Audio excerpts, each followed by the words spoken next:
বন্ধুরা, কখনো কি ভেবে দেখেছো বাংলাদেশ নামটা আসলে কোথা থেকে এলো?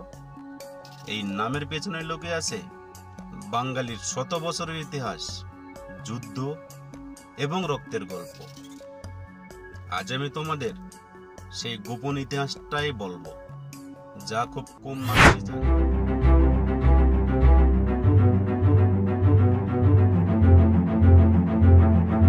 প্রাচীনকালে এই অঞ্চলের নাম ছিল বঙ্গ।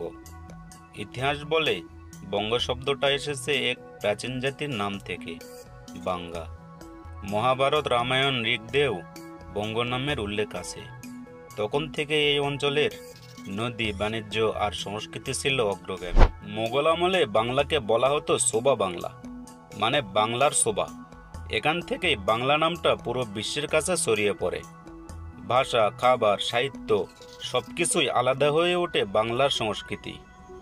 তখন থেকেই বাংলা শব্দের শিকড় শক্ত হয়।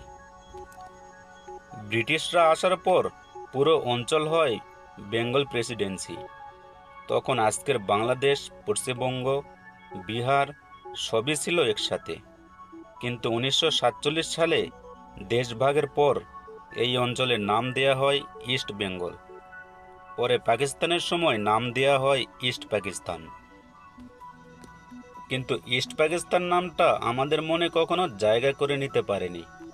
আমরা তখনও নিজেদের বলতাম আমরা বাংলার। 71 সালে শেখ মুজিবুর রহমান ঘোষণা দেন, এই দেশ হবে বাংলার মানুষের দেশ, বাংলাদেশ।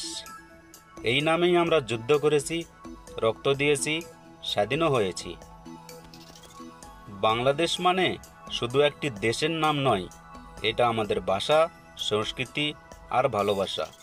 আজ বিশ্বের কাছে এই নাম আমাদের গর্ব। এই নামেই আমাদের অস্তিত্ব। Thank you for watching my video.